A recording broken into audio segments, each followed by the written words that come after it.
buddy. Hey guys, my name is Matt. I am with Adventures of Oz, and today we will be doing some pretty cool stuff. And this is my best pal, Stormy. Hey buddy, sit. Sit. Pal up him. He goes up on all of our adventures, so keep up with us and you'll be seeing a lot more of him. And let's get started. Hey, what's up everybody? I'm super stoked to have you here today. We are halfway through our Moab trip and we are coming across a serious problem, and that is our cooler ice melting, and we're not having enough cold air for all of our fruits and vegetables and food. So we got a Luna 50-liter fridge/freezer combo, 40 liter for a fridge, 10 liter for a freezer, along with the National Luna 12-volt split charger system DIY kit. I kind of want to start with this guy and work our way to everything else on the table. One of the reasons why I went with this system is the smart solenoid is pretty sweet. It doesn't allow for the main battery to be drained from the auxiliary battery. It has a 5-minute delay on charging the rear battery or your auxiliary battery, so that your main battery can charge up after the car is started from that ignition fire up to the starter. The other cool thing about this system is that it requires not a lot of cutting and splicing into your car electronic system. The only thing that you are modifying is removing the terminals off your main car battery, attaching different terminals, connecting the solenoid to the rear battery. The 12-volt split charging system by National Luna, and see what we are working with here. Some of the other stuff that you see on the table is my yellow top battery from Optima. I've worked with this battery quite a bit in the past with some electronic stuff for wiring speaker systems and audio systems. It worked great, so I am going to try it on the auxiliary system here for my fridge. Hopefully it works out. If not, I will update you guys and let you know if it is a good battery to work with or not. Here is the main goodie of the whole entire system, the smart solenoid. This is what keeps your car running and your electronic system functioning at 100%. It's quite small, but this baby can do quite a bit. This is another cool feature. This I will have wired in the car, and if you can see, it has two different monitor bars. One is for your auxiliary battery and the other one is for your main battery, so you can keep a clear visual eyes on your battery levels between the two batteries, or if you have more batteries wired. Bigger battery terminals that we get to work with. I have other ones that I bought that I'll show you here in a second, but these do look pretty beefy and looks like they'll do the job that needs to be done. This looks like maybe 4-gauge wire, I'm not sure. Let's take a look. But it has National Luna stamped on it. It's pretty solid looking, and it has, if you can see, good insulation and good exterior sheathing on it. So I might be working with this stuff.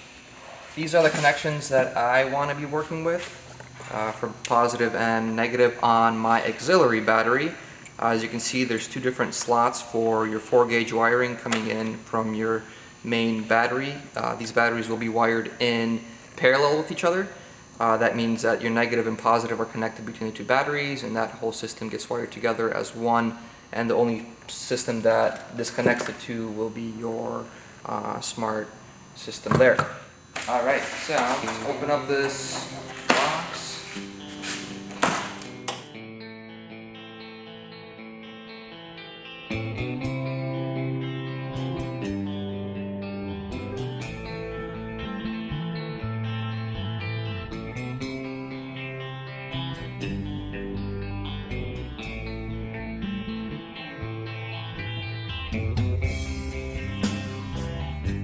Packaging that you would see when ordering a National Luna.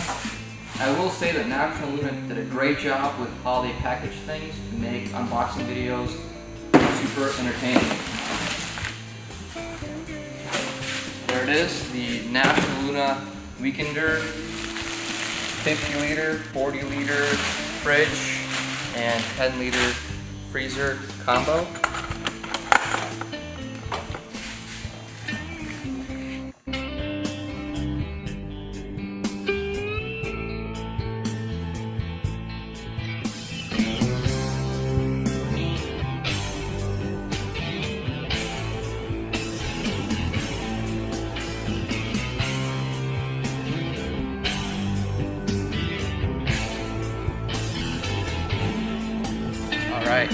Now this compartment here is the 10-liter freezer compartment. It comes with, this is the wiring harness. It comes with a lid, a basket strainer, then your fridge portion comes with 2 baskets, so you can put things into 2 levels. It is made out of 10mm thick structural compressed foam for insulation. They do sell a sheathing that kind of goes over for extra insulation from National Luna. I did not purchase it, but that is an option. Another really cool feature about the Weekender is the dual power supply. Think that we're going to be mounting the smart solenoid right next to the battery, right in the spot here.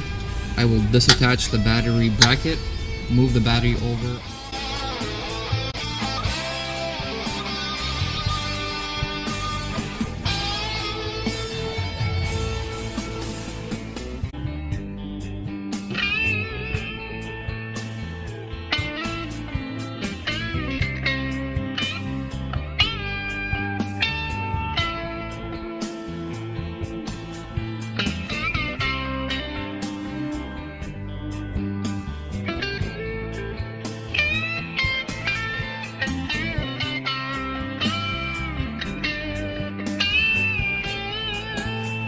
We got everything hooked up. I want to walk you guys through what we did, how we did it, to give you guys a better understanding when you go and do it yourselves. The smart solenoid we installed as close as we could to the battery to help with electrical current. This is also a good spot to put the solenoid because any other spot, such as one compartment over here that we thought of mounting it, that could have been used for mounting something else in the future. Something like down here, that spot can't really be used for anything else, so it worked out perfectly. We ran the fuse given by National Luna. I just have it sitting on top of my fuse box. There's a positive wire that goes to the solenoid. From there, another positive wire goes underneath the car to the rear.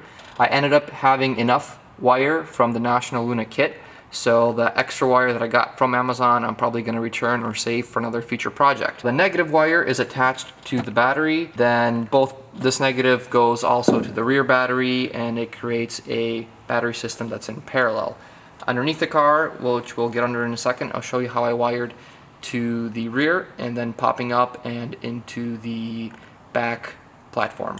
Also, the remote wire, which is hooked up to the solenoid, runs through my firewall and through this little rubber grommet that is for your main harness for your electrical system. It runs underneath the panel and through the center console, and if you come over here to the side, I can show you how it's wired in here. If you look, the wire comes in through that rubber grommet underneath the plastics, through the center counter plastics that runs underneath here. I just fed it underneath the center console. I cut a little hole through my e-brake leather protector, and I stuck the wire through, and I have my dual battery reading system right here. Again, this is a good spot because nothing else will be kind of mounted here, and then when my e-brake is down, it's still not in the way, and I can see the battery output readings perfectly fine.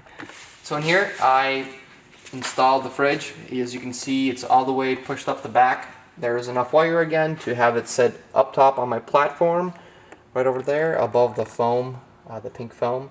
Hey you guys, thanks for watching this video. I hope you enjoyed it. If you like this video, please leave a like and subscribe if you guys want to follow along on our adventure. Our next episode, we will be back in Moab. Then I got some goodies for the future that I'm going to be installing on this truck. If you guys have any ideas for what I should install or have any questions on how to install something that you're trying to get, let me know in the comments. Maybe I can get it, install it, and review it for you guys so you can save you guys some money.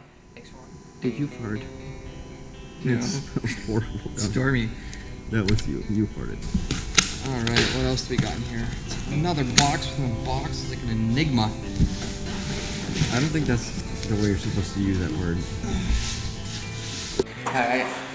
Wait a minute. No. Tim needs to put a hat on. Tim needs to put a hat on. Damn, dude, did you seriously try it? The previous one was false packaging. It was false packaging. So, I guess let's start that again. Weird. You need to come out. You need to work on your truck. Enough pooping.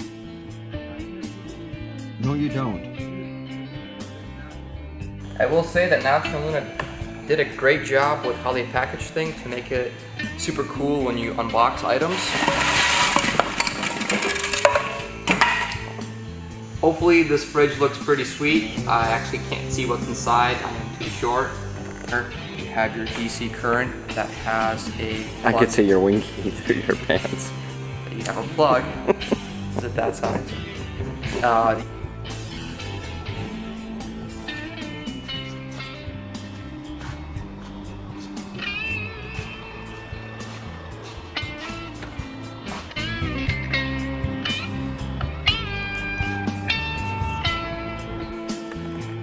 I had a stain on my shirt this whole entire time. I never told you. What'd that be called? Dipstick. I'll be